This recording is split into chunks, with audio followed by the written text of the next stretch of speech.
wameshika haki zetu, wameshika uchumi wetu, ikiwa nisema kwamba vijana lazima tuwe matajiri.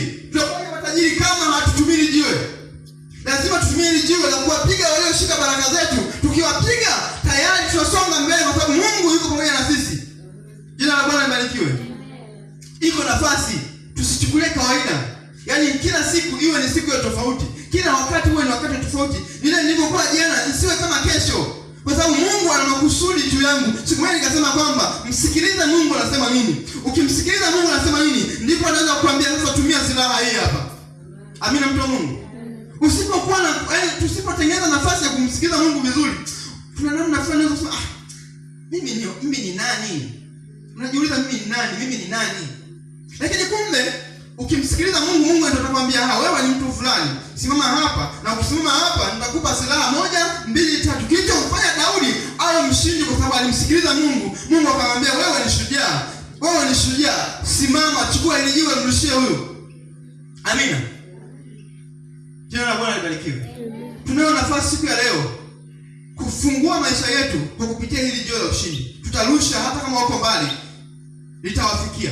Katika ulimwengu wa roho, imani yako ikiwa thabiti. Nimesema mwanzo kwamba imani thabiti inaonyesha ushindi wa matendo makuu ya Mungu. Jiwe la ushindi ni imani thabiti inaonyesha matendo makuu ya Mungu.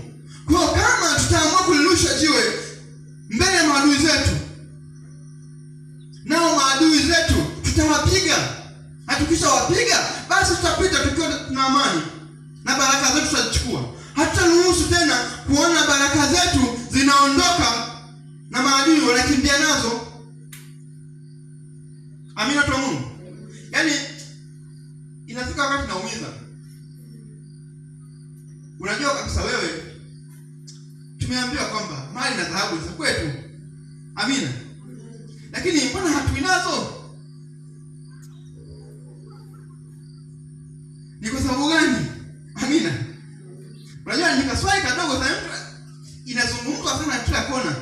Mali na dhahabu ni za kwetu. Watu wa Mungu ambao wamjua Mungu. Muda mwingine tunamkamata adui, tunamkamata ni huyo tunamkamata.